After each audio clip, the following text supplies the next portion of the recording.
What is home? Is it the four walls that we live within? Is it the people that we surround ourselves with? For me, it's sitting on the sofa with my wife and my little lad Knox. You know, most people are only 2 paychecks away from becoming homeless. And when life gives us lemons and the four walls are no longer there, what are we to do? Lemonade is the drink of choice from John from North London. And it's powerful what can happen when we rise up from our circumstances, look beyond ourselves and care for those around us. So this one here is AFC 78-79, which was the first trophy I actually ever witnessed Arsenal winning. That is just another Arsenal tattoo I had done over the years. So all the right-hand side of my body's devoted to Arsenal. And this side is Tottenham. No, it's not. My name's John. I was born in the early 60s, not far from here. North London is basically all I know.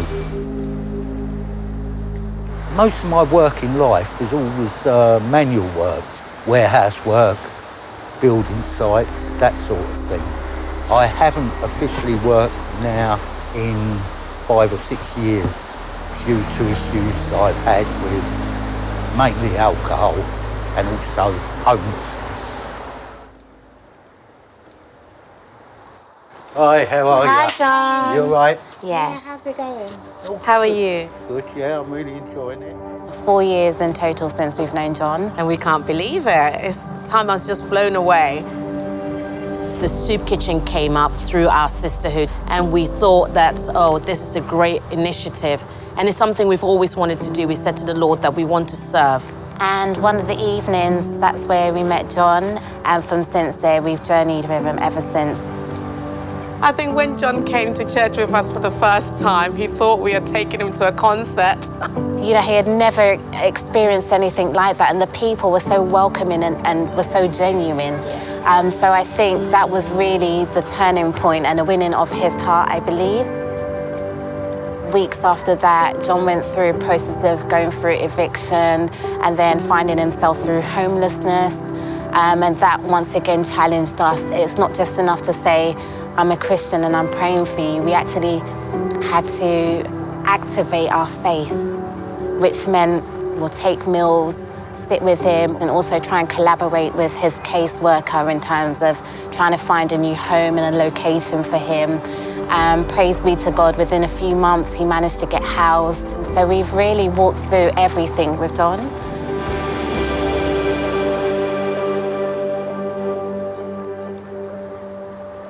Hey? Hi, Joe. Right. How are you? Good to see you. How's it? How's it going? You all right? All right, mate. Yeah, good. Nice.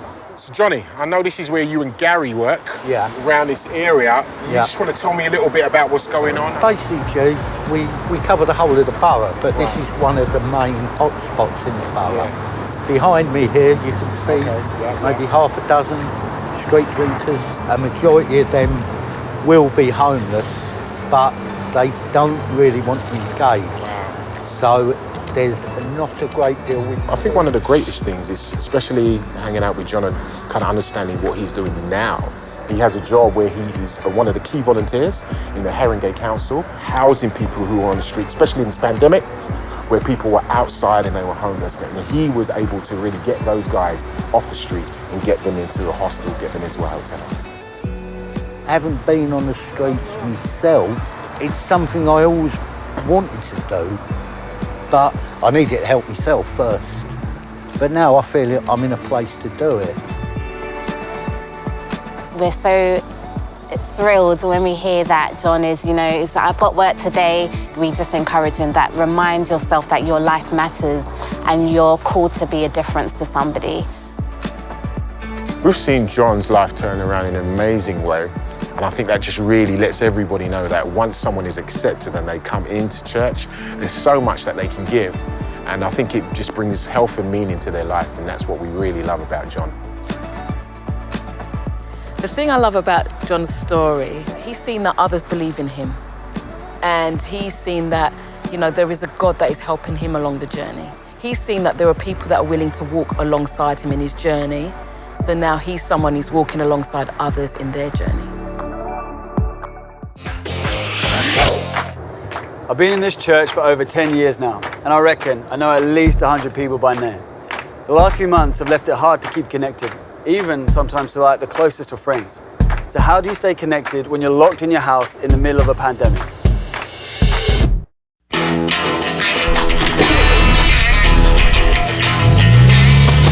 All right, guys, we are on the road. Guess where I am this week? Let's think about it. Over 1,000 years worth of history, home to a world famous music festival, residence to such people as George Clooney, Kate Winslet, Ricky Gervais, and speaking of local big deals, James Mole, everybody.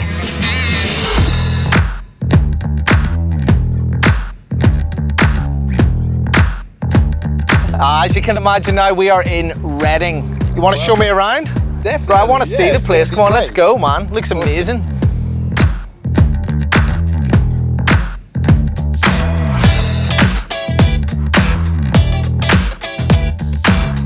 So why don't you tell me a little bit more about our community here in Reading? How long has church actually been here in this part of England? We've actually had people come into Hillsong services for over 20 years. So there's been a well-established community out this way, and we've had connect groups out here for 15 years. And so it's been great to get a part of it the last couple of years and actually see us work towards establishing regular services. That's amazing, man. That's amazing. I just saw something to say. Why don't we come over and check this out? A timeline of the history of Reading, all right? Let's go all the way back here to 1121. Henry I founds Reading Abbey. We love that. 1453, Parliament meets at Reading Abbey. And all the way down here, we got a nice little space. 2020, Hillsong Reading. Do you receive it? Let's do this. I do. Come on, show me somewhere else, Jimbo.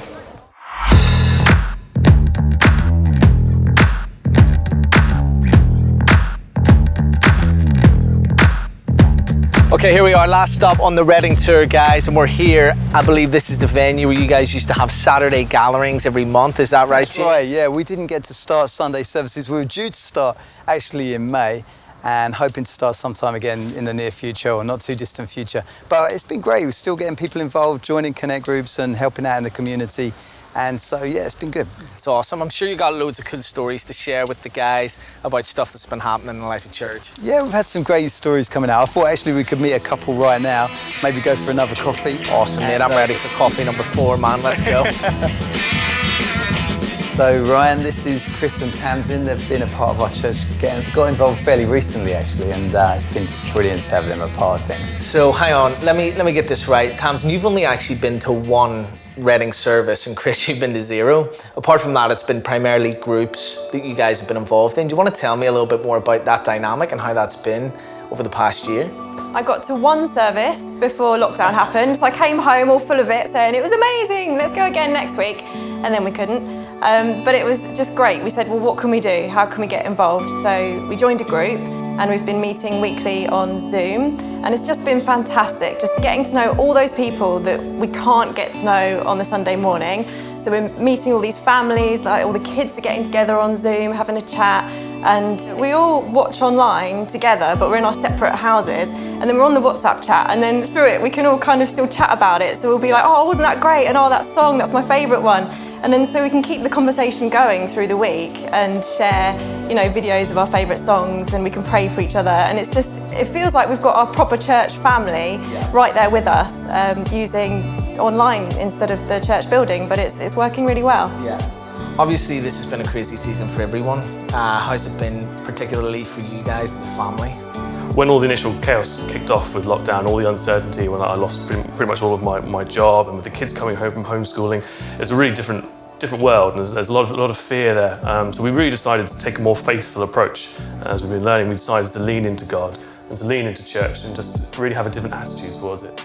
Tell us a little bit more about all the different things you guys have been doing in the community, food hampers, outreach, stuff like that, because that sounds amazing. Yeah, well, we wanted to help in the local community, so we found one of the local charities that helps out with clothes at the moment. So they find the families that don't have enough clothes, and they usually package together a week's worth of clothes for everyone in the family and drop them off. And we just sort of said to them, how can we help? What can we do? And they said, well, actually, these families need food as well. So that was something that we took on as our Hillsong group to help them out with their food. That's right, yeah, we grew a team of drivers, which is our group now, which helped deliver them. Just thinking, so this week we've hit our 100th delivery since June, which we've been averaging one a day to families in need all over our area. Yeah, I think the philosophy's really been to serve everyone, to show love to everyone, no matter what background or position of need is. One that affected me quite a lot. Just last week, we served a family who were escaping domestic violence. So they've come under new identities for the kids, for the mum, and they were put up in a flat with nothing, no carpets, no curtains, no bed. And so with Hillsong and with the Cowshed, we came together and really managed to just fill that flat with bits and pieces that they need, just to show them the love that we have for them, even though they had nothing. I thought that was a really special one. Yeah, I think we've been just making the most of the time that is now. You know, we can't do anything to change it. We're praying for it, but we can't meet on a Sunday, and when we can, it's going to be an amazing party. It's going to be awesome. Yeah. But in the meantime, we're helping others and we're growing ourselves. We're meeting the challenges. It's not always easy. There's tough times in there as well. Yeah. But we've got a great support network, and we're making the most of the time that we're in now. Yeah. Hey guys, great to meet you. Good to be in Reading, first time, loving it. The tour was awesome.